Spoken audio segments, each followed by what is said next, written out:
Hello and welcome to the Streamline and Shine podcast. My name is Steff Bolton and I'm 1/3 of Bolton Virtual Solutions, a team made up of me, Mum, and my two daughters, Sam and Amy.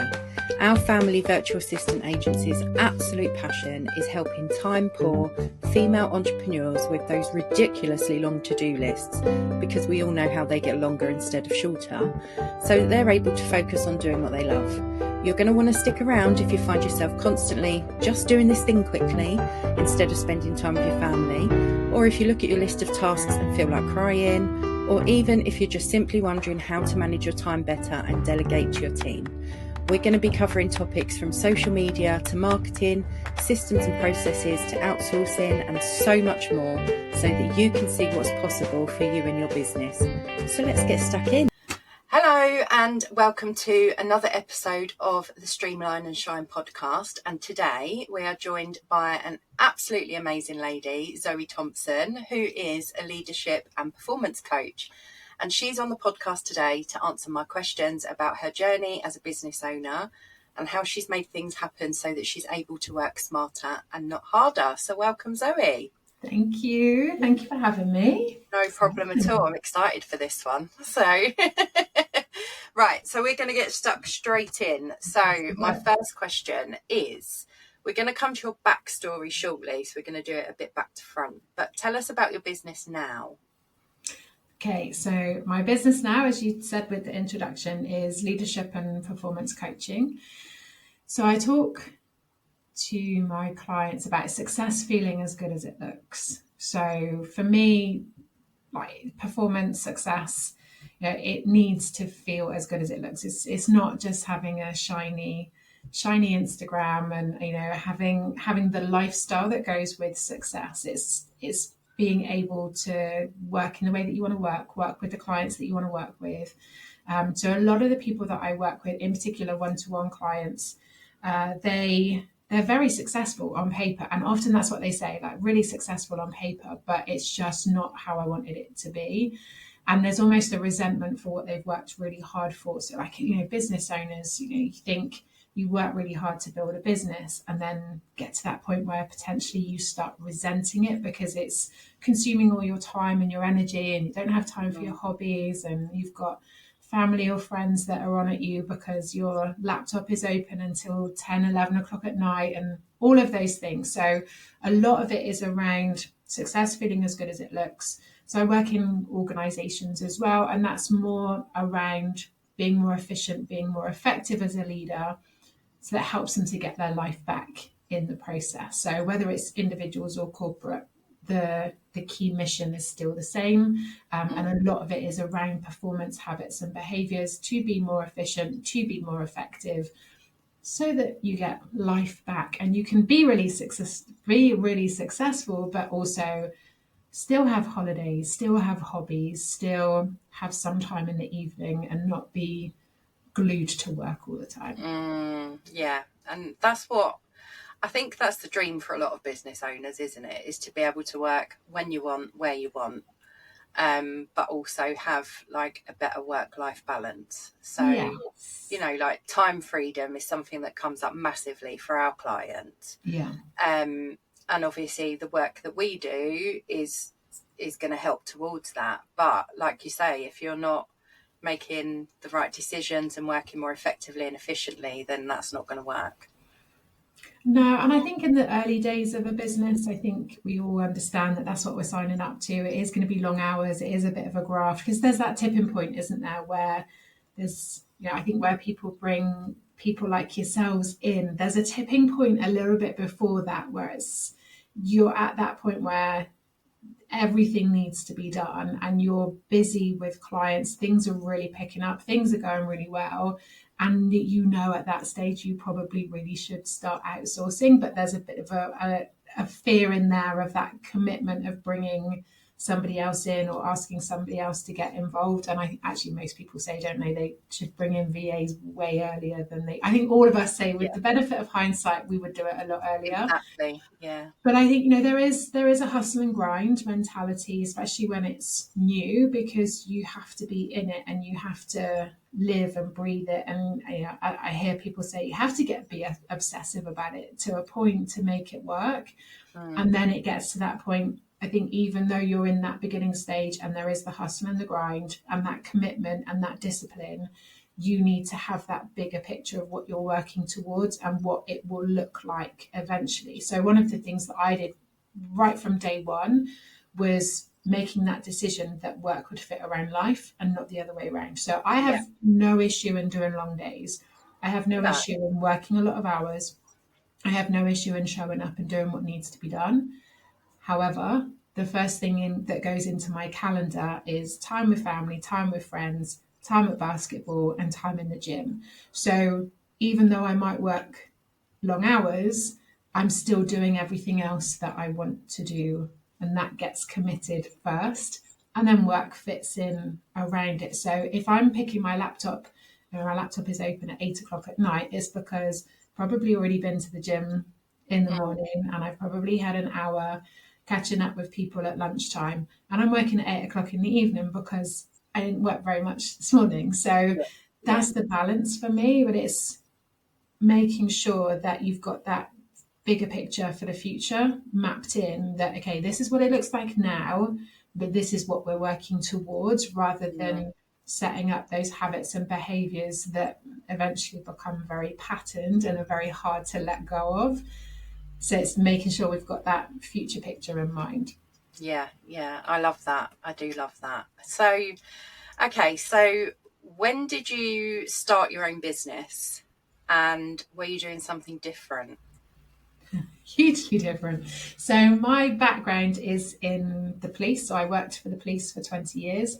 My role was made redundant in 2017. So at that point, I was in a senior leadership role. I also had a secondary role as a self-development trainer, and I was coaching and mentoring because I was female police staff in a senior leadership position. So I was coaching and mentoring other people coming up through the organisation who wanted that additional support. So when my role was made redundant, I was like, okay, I've been there 20 years. I was 18 when I started, never worked for anyone else. In my mind, starting a business was the easier option than going through a recruitment process for a leadership role elsewhere. Yeah. I do say I think my naivety probably was a benefit because I think if I'd known then what I know now, I might have made a different decision. But actually, I think probably if you speak to people that I worked with in the police, they'll probably tell you that I was probably always designed as somebody to work on their own, make their own decisions and do their own thing. I certainly wouldn't be employable now, that's for sure. Absolute nightmare. And I was difficult enough as it was, I think. But I think for me, it was taking all of the best bits about all of the things that I'd done across the years. I loved leadership, not so much the responsibility. It was more about working with people, seeing their potential, working with them, succession planning and training and development. I love that side of things. So took all of the best bits and created the business. And that was, just over 8 years ago. Crazy how quickly time goes as well, isn't it? So you've had a pandemic right in the middle of that too. Did. And actually the pandemic was financially was my most successful year. Yeah, because everyone was, a lot of people were moving to different industries. So many people started their own business, including me. Yeah. Although I was still employed, I started my business when I was furloughed, so I was rather bored.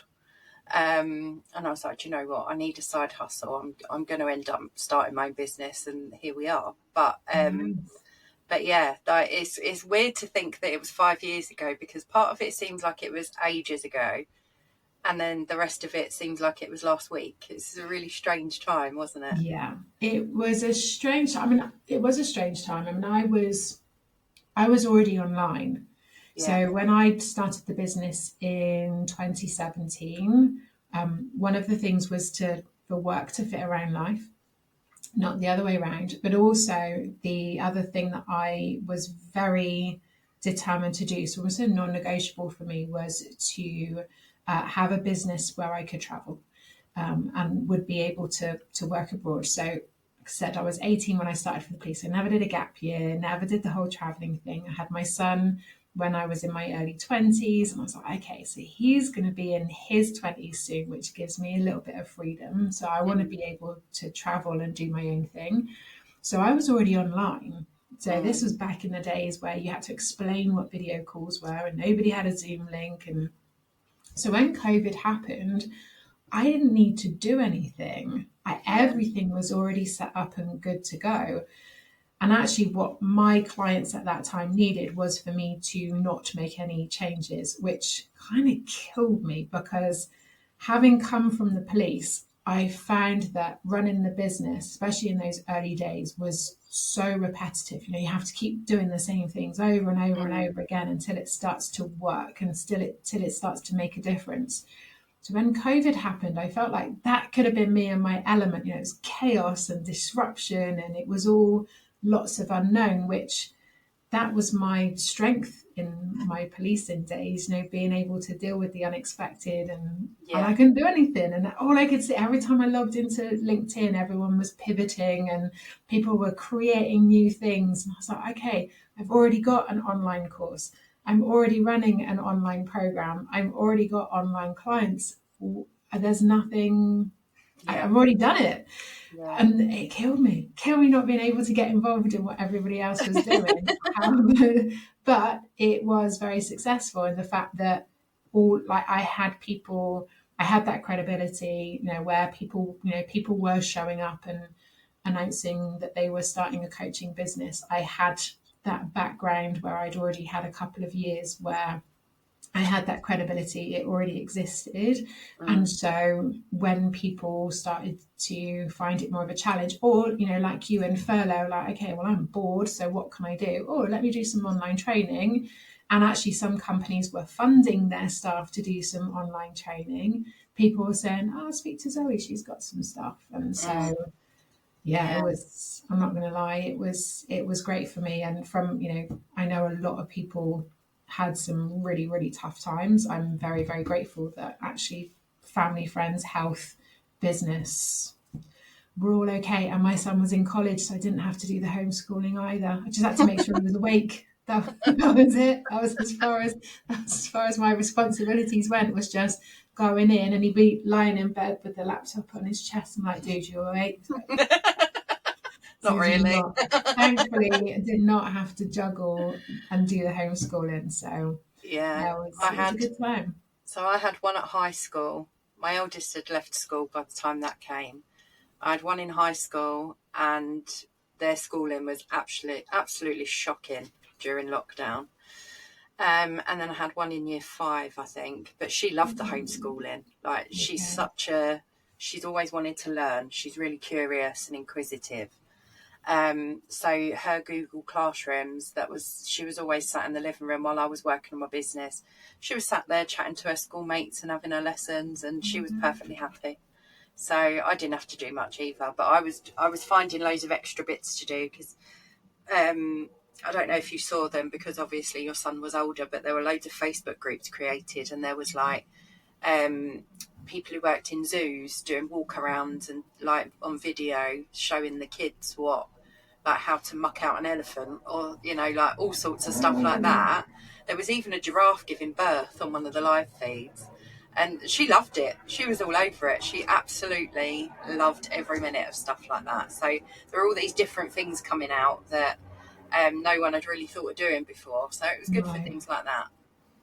Yeah, that's very cool. I think I heard about some of that animal related. So my sisters 3 were young, and she's a primary school teacher, so she was juggling teaching and homeschooling. So not fun.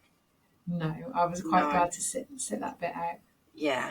Joys of being a teacher, I suppose, you know. Oh, not for me. Not for me. Okay, One and done, not a class of 35. No chance.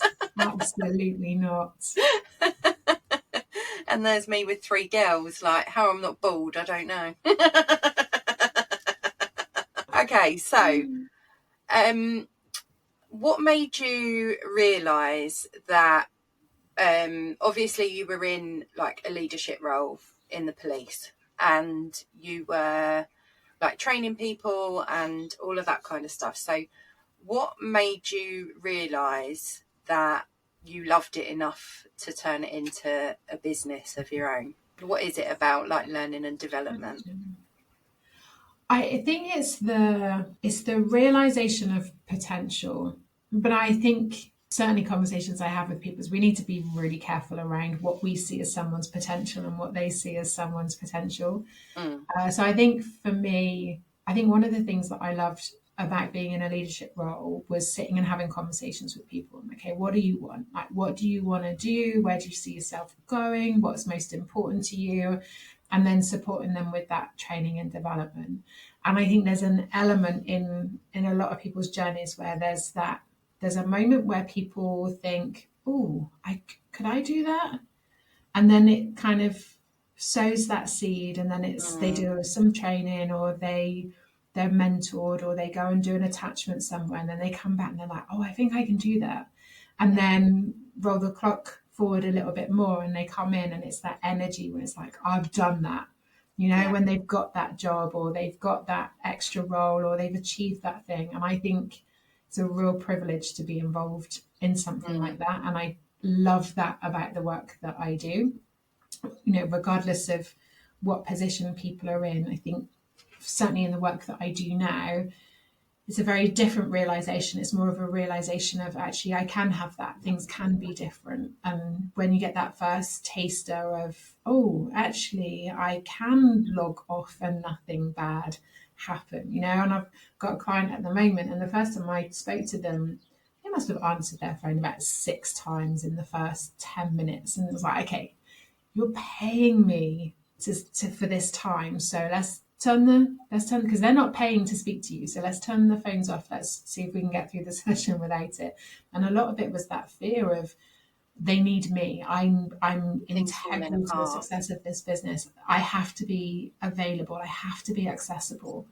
And last week they dialed into the session, and their phone rang. They didn't even ask who it was or what they wanted. It's like, I'm in a meeting, I'll call you back, and hung up. So, amazing. What just happened? Yeah. Talk me through what just happened. Who are you, and what have you done with my client? Exactly. What is going on? And then they said, I've just spent 2 days fishing in my tent and handed everything over to somebody in the business to look after it while I was gone. I was like, what? So, and this was a hobby that they'd had years ago that, you know, it kind of dropped off as the business had grown. And I think it's a very different excitement now. But I think there's something about people who are making things happen for the life that they want. And I think that's really important. So whether I'm working with, because I do some work with young people as well, which is more around self-leadership rather than the full leadership. And I think just, you know, that moment where people think, yeah, I can have a life like that, or yeah, I can do that stuff. I think it's a real privilege to be involved in that, and that element of asking questions that you can see when people go, oh, I hadn't thought of it like that. Yeah. And then you just see the light goes on and they're off. You know, it's just that one question. Yeah. The right question at the right time. Yeah. Yeah, it's great. Yeah, I kind of understand that. I kind of understand that though, like the sense of achievement that you're involved in, because I used to work in learning and development before I worked in my full-time job. I had a part-time job at Sainsbury's, so I worked in HR, and I was a store trainer, and I would train the people who had just got their jobs, so do their inductions, then I would do their checkout training, and I'd train them on machinery, and then eventually it would become training them to become a team leader. Then they'd become a department manager. Then they'd become a deputy manager, and I even ended up training store managers. So seeing people go across that whole journey and knowing that you've played a part in it is really satisfying, to know that you've helped someone build their career, basically. I think especially when they don't see it yet. And you could do that. They're like, oh no, I couldn't do anything like that. Yeah, that's scary. No thanks. Do you know, I think you could. I think you'd be really good at that. And then just leaving it there, because I think that's a key thing for me. I think sometimes we see the potential for others, they're not ready to see it, and I think there's that element of that's not my journey. I also don't know the bigger picture of what else is going on, or what else they want from life. It might not fit in with what is more important to them. And I think with career, it can be very easy, and we see this happen a lot, don't we, where you see the potential in somebody and they kind of get strongly encouraged to go down a particular route. And it's not what they want. It doesn't align with their values. It's not the mountain they want to climb. And that's, again, some of the clients that I work with is, they've ended up at the top of this mountain that they never set out to climb. It's just somebody went, oh, you'd be really good at that. Off you go. And that's where they're at. And it's not the view they want. It's not the journey they're on. But they've worked really hard to get there. And a lot of people have encouraged them to get there. And it's like, okay, how do I get to that mountain? Because that's the one I want to be on. That's the sign that you should always listen to yourself before anyone else, I think, with your career. Definitely. Massively. Sure. Okay, so I can't believe we're in the last quarter of 2025 now. So can you tell us what your big focus has been this year and why you chose it?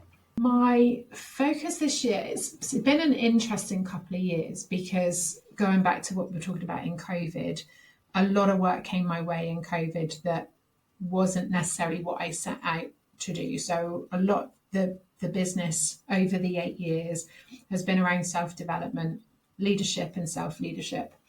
When COVID happened, naturally, a lot of people were struggling or trying to work things through. And so it brought a lot of work my way, which was great. Like I said, it was my most successful year in business. But it was bringing me a lot of work that wasn't really what I set out to achieve. So, like just what we were just talking about, I was at the top of a mountain, but it wasn't the mountain that I wanted to be at. And so kind of needed to come down from that mountain and just say, okay, right, what is it I want? What do I want the business to look like? What kind of work do I want to do? So this year was really about kind of really stepping into that with 2 feet, because it was so hard to let other elements go, because it was what created success. So this year was all about, okay, with 2 feet, say with your chest, this is what you're doing, and really just kind of niching down into the specifics of, this is what I do, this is who I work with, this is their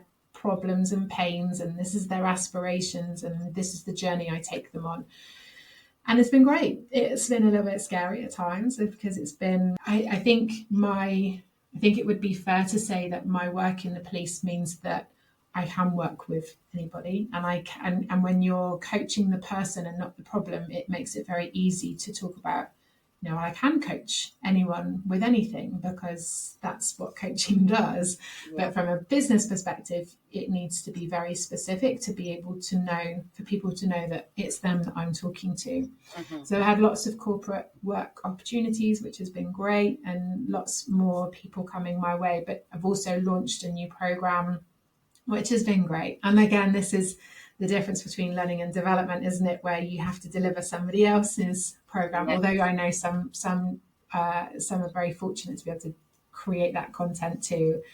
But yeah, I've really enjoyed running the program, and so we've run that a couple of weeks. Why do we still say we when you are a sole trader? Me, myself, and I, the collective team. Royal we. The royal we. So it's been delivered a couple of times, tweaked it a little bit. So delivered it with individuals, then the group, tweaked it as it's gone, and really enjoying that. So yeah, it's been a good year. And so I feel now, going into this final quarter, things are really solid now, and now I can start to I can get to that start pushing for that next level again now, because I know Yeah. I'm on the right mountain this time. Exciting. Can't wait. Yeah, I'm just very impatient though, so I kind of want the lift that takes me up to the top. And I'm like, I need to do all of that. Cheating. If there was Just a get me lift, up it would be there. rammed full of all of us, wouldn't it? That's very true. And I think also, they say, it's important to enjoy the journey, and that's all part of the enjoy the process as ride well, and isn't learn it? as you go, learn from your mistakes and all of For that kind of sure. thing. Yeah. And the last couple of years, it feels like, I call it a detour. What did somebody described it as an unexpected expedition, or like a little side quest. And it's given me more tools in the toolbox that means that when I work with business owners rather than leaders in corporate, although the challenges are still the same, it means I'm also much more aware and understanding of the challenges of a business owner. So it means I understand challenges as a leader in a working world, but also now understand the challenges of a business owner in that world as well. So it may not have got me where I thought it was going to get me. I've come back in and back onto the path that I was already on. Yeah. So, what is the big, huge, massive, gigantic dream for you? And you can't say win the lottery and go and live in Cyprus. Well, see, I don't really do that. Okay. I don't have 5-year goals. I don't have 10-year goals. But if you got And it goes against the grain a little bit. The dream would be, it does involve travel. Yeah. I'm not going to win the lottery because I don't buy a ticket, so I've completely set myself up for failure there. But I don't see myself living anywhere else permanently, but I do see myself traveling. So certainly the next couple of years, I'd like to be able to go and travel to different places for like a month, 2 months, and then come back again. So work is great, and work is at that place where it's successful enough to tick all of the boxes, but it's not so far the other way that it's all consuming and I'm not doing all of the things that I love to do, which is a great place to be. I think it also has a potential to be a very limiting place to be, because it's like, okay, things are really good. If I do this, will it disrupt it? Just tip it over the edge. But I know myself well enough to know that I'll get bored with that. So I reckon ask me again in 6 months and it'll be, Steff, I'm doing this now.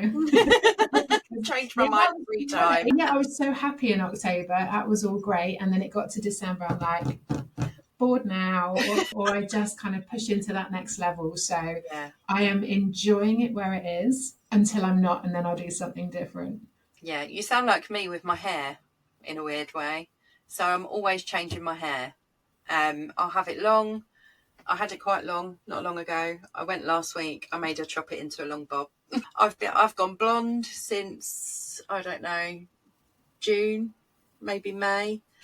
I've just decided that I'm going to go dark again. So, it's seasonal. I just like to keep myself on my toes with my hair. I don't blame you at all. I think there's a lot of pressure sometimes, isn't there, is to kind of really, I think as business owners, it's good to have goals and know what it is that you're doing and where you're heading. I think personally, for me, I've never really had a 5 or 10-year plan. And so I get opportunities. And I'm like, oh, that looks cool. Let me go and do that, because it doesn't take me off plan, because there is no plan.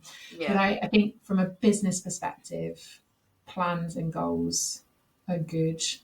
And I think people worry about setting them too clear because they worry about not reaching them. Yeah. But I think also at the end of the day, it's ultimately your business. So it's entirely up to you whether you plan or set goals or you don't. Like, there's no law that says you must have a 5-year plan. I don't think I've ever written out a 5-year plan. I can tell you where I'd like to be in 5 years, but it doesn't mean it's necessarily a plan. It's just what I would like to happen. Like, sometimes I think, I met someone at a networking group a few months back now, and we were talking about after we'd done some goal setting, if we hadn't reached them, how did we feel? And obviously we felt disappointed, frustrated, blah, blah, blah. And someone said, that is the exact reason I don't set goals, because I feel like I'm setting myself up for disappointment if I don't reach them. So I understand why people don't bother to set goals. I do get it. But also, like you say, it leaves you open to extra stuff that you might not be able to say yes to otherwise. Yeah, I'd agree. It's good to know where you're going. It's good to have some direction. It's good to know what's important, and it's good to know some little mini goals, milestones, things that you want to achieve, and have a set of kind of clear tasks and activities of what I need to do to make that happen. Otherwise, it's very hard, isn't it? You just sit at the desk and you're like, oh, what should I do today? Let me see what emails I've got, and you're working in a way that accommodates everybody else and doesn't necessarily show up for what's important to you. So I think it's important to have certain things in place, but some people like the structure and the routine and the knowing and it all planned out, and some people don't. And there's no right or wrong. It's just whatever helps you to show up and have that high performance for you. Like, if it don't work for anyone else, don't worry about it. Yeah, exactly. And I think I'm pretty sure you're actually the first person who's had an interview with me that has said they have no goal. Like, like no plan, rather. So, yeah, it's quite interesting to hear, though, because, like, hearing your reasoning behind it, it makes sense. So, which, considering I am a performance coach, may well surprise people. I have very clear, I can tell you what I'm doing. I can tell you what is on the list of things to do. I can tell you what tasks I'm going to be doing in a month's time, in 2 months' time, to achieve what I've set out to achieve. The big, wide, hairy, scary goals of this is my income and this would be number of clients, a little bit more. And like, this is life. I definitely don't have a plan for life, but business a little bit clearer on, but not in the same way that a lot of people would talk about. Yeah. Okay. So what would you say is the importance of having like a circle of other business owners around you as a business owner? So some people refer to it as biz besties or finding your tribe or whatever you want to call it. But what would you say is the importance of that? I think you need people around to learn from, because business is changing all the time. So you do need to be around other people that can keep you informed. I think you do need people around you to bounce things around. I don't know that you need a full circle of business besties. I'm an introvert. I'm very happy working on my own. I have people that I go to and that I bounce things around with. I personally, which is weird because in the police it was always a team. You always had a team around you. You always had people around you. I find, actually, I'll be totally honest with you, I find a lot of networking I haven't quite found that group no, that's not true. I have found groups, but I find that a lot of the groups I don't particularly gel with. I struggle with women-only networking and groups because I feel it misses a whole dynamic. And actually, my background is much more male-dominated and like in terms of where I'm comfortable. So I find a lot of women-only networking not really for me. Although I've met some great individuals, the setup is not for me. The coach that I'm working with at the moment has a community around that. It's a very mixed, a much more mixed group that I find much better, like in terms of just hearing that diversity of ideas and businesses and things like that. So I think it is just very, very individual. I think you know what you need. If you're a person that likes people around you, you like support, you like to have people to check in with. Like if you need it for accountability or you need it for that support and guidance. but I think you need to find the group that you feel at home in, or you find a group that challenges you to be better.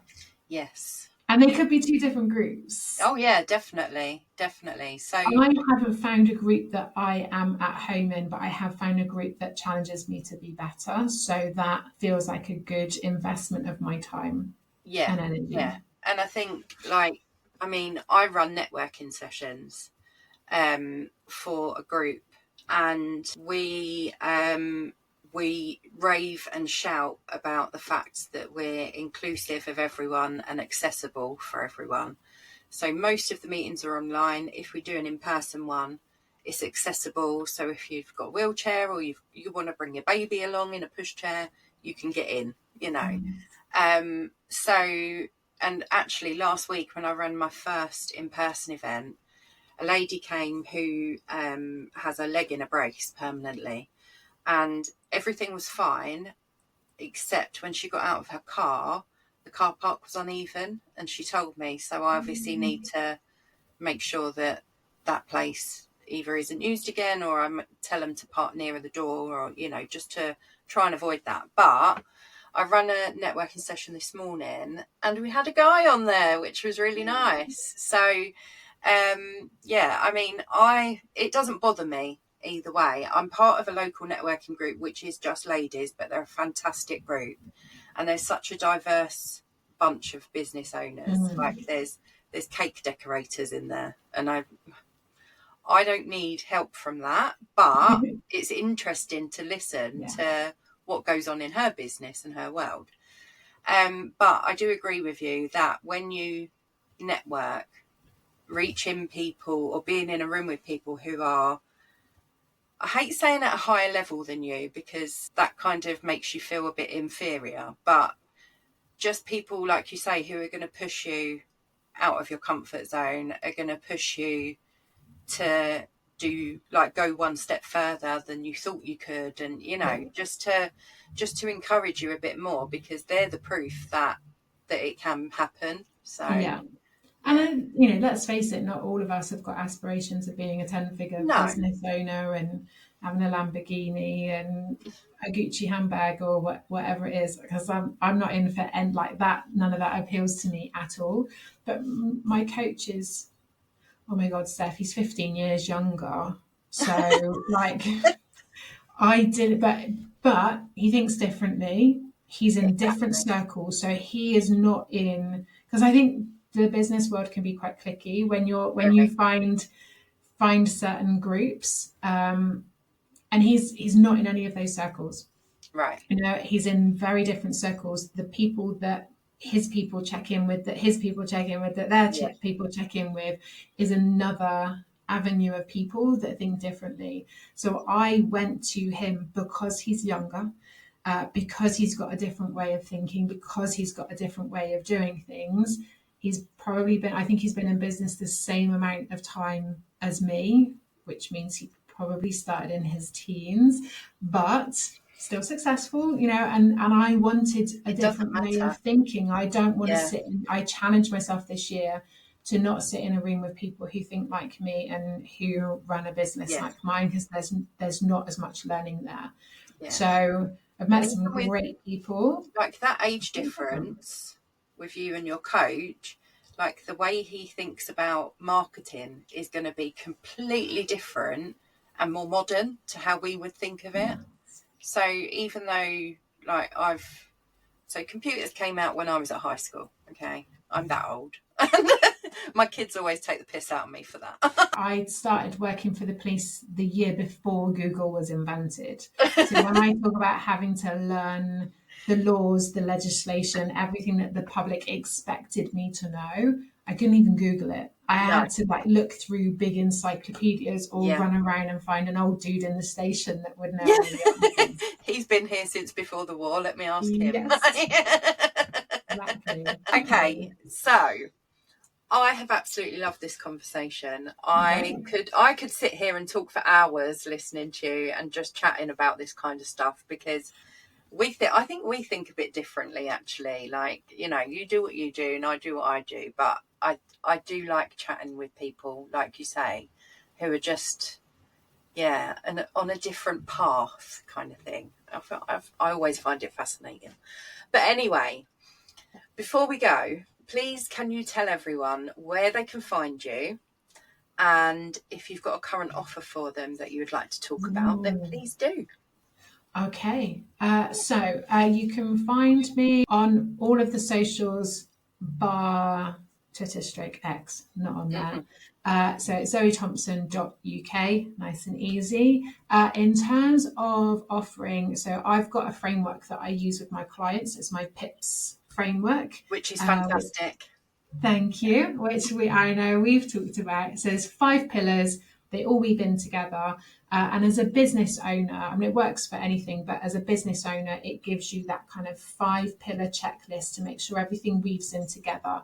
I've got that as a free training, and I also offer a free call to help people to implement it. So I, as you can tell, I'm always open for having a chat. So if people want to download it, watch the training video, and then if they want to book in a call, I will see how we can help them to implement it in their business or in life, if that works too.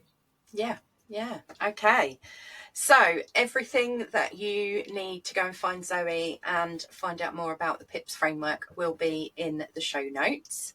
So thank you again for joining me today, Zoe. It's been an absolute pleasure.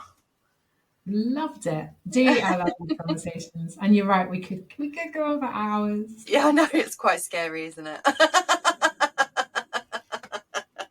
So many people say this, like, I could talk to you for hours. I'm like, yeah, but neither of us have time for that.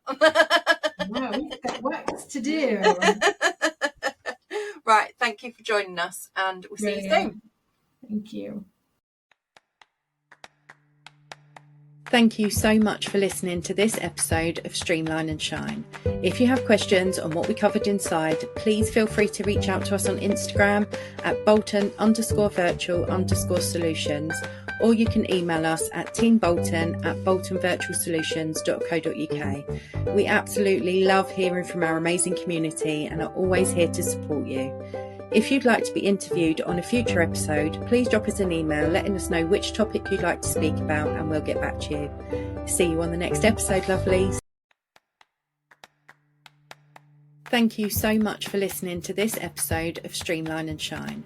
If you have questions on what we covered inside, please feel free to reach out to us on Instagram at Bolton_virtual_solutions, or you can email us at teambolton@boltonvirtualsolutions.co.uk. We absolutely love hearing from our amazing community and are always here to support you. If you'd like to be interviewed on a future episode, please drop us an email letting us know which topic you'd like to speak about, and we'll get back to you. See you on the next episode, lovelies.